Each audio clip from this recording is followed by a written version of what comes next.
Chapter 8, Section 2, Mining and Ranching Opportunities in the West. The first settlers heading west from the Mississippi Valley had a distant objective. They wanted to reach the rich farmlands of the far west. They moved as fast as they could across the Great Plains. Then they struggled to get over the Rocky Mountains. Most of them stopped for good only when they reached the fertile fields and valleys of Oregon and California. By 1848, 14,000 people had made this journey. This trickle of migration changed quickly in the mid-1800s, however, after settlers found gold in California. Miners, in search of the big strike. In 1848, a landowner named John Sutter was building a sawmill on the American River in California's Central Valley. This river flowed down from the Sierra Nevada range to the east. In January of that year, Sutter's workers found gold near the mill.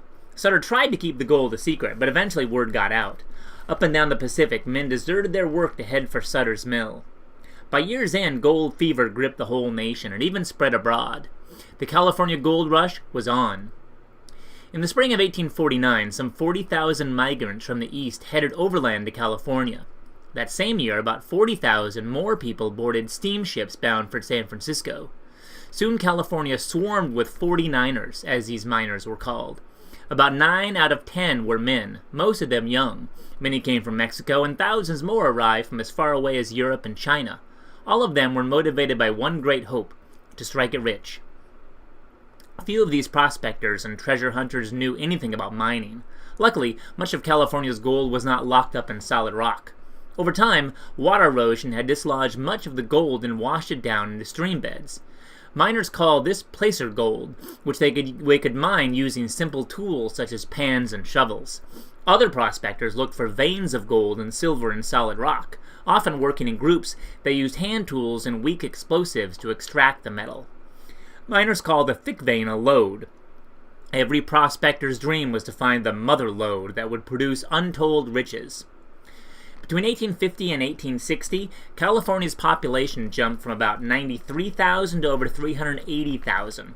Prospectors set up tent camps near their claims. Merchants of all kinds followed close on their heels. As stores, banks, saloons, and restaurants opened up, some camps swelled into towns. When a site no longer produced much metal, most prospectors moved on. For 3 decades after the California gold rush, hordes of miners chased their dreams of riches from Mexico to Alaska and east as far as the Black Hills of Dakota. They endured back-breaking work and conditions that were dismal and sometimes dangerous. However, very few prospectors ever struck it rich. After years of searching, most would have agreed with the familiar saying, "Gold is where I ain't." By the early 1850s, most of the ore that could easily be mined in California had been found. Individual prospectors eventually gave way to large mining companies that used hydraulic machines to wash away whole hillsides in search of gold. In the process, they damaged the environment, destroying habitat, polluting rivers, and leaving behind large piles of debris on which nothing could grow. Ranchers and cowboys find a home on the range.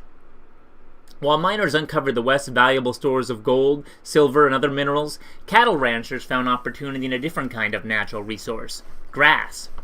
Their beef cattle thrived on the abundant grasses and open range of the Great Plains. Plains cattle ranching had started in Texas before the Civil War. The region had a long tradition of ranching going back to the first Spanish settlers. Mexican vaqueros started many cowboy customs. They rode horses and wore boots with pointed toes and wide-brim hats. They rounded up cattle and branded them.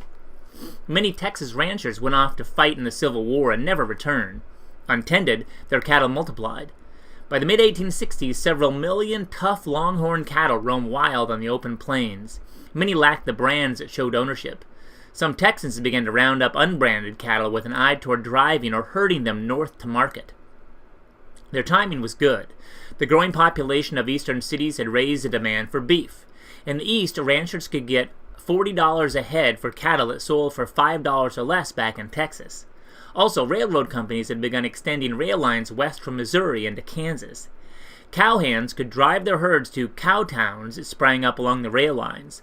The potential for large profits made a long cattle drive to one of these cow towns seem well worth the effort.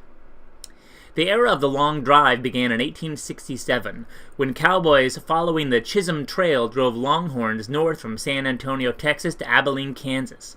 From Abilene and other cow towns, live cattle were shipped in rail cars to meatpacking centers like Chicago. Working as a team, a dozen cowboys could drive more than 1,000 cattle at a time along the trail. African Americans and Mexican Americans made up at least a quarter of all cowboys on the long drives. Cowboys led rough lives, working outdoors and sleeping on the ground in all types of weather. They had to be prepared to defend the herd against people who wanted to steal the cattle, as well as against Indian attacks. They were also the constant threat of a stampede. The long drives ended once rail lines reached into cattle country during the 1880s. The new lines not only transported cattle to market, but also brought farmers to the plains.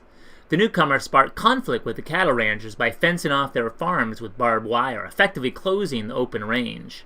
Nature dealt cattle ranching an even harsher blow when the blizzards of 1886 and 1887 killed thousands of cattle, forcing many ranchers into bankruptcy. Those who survived decided to fence in their ranches and raise only as many cattle as their land could support.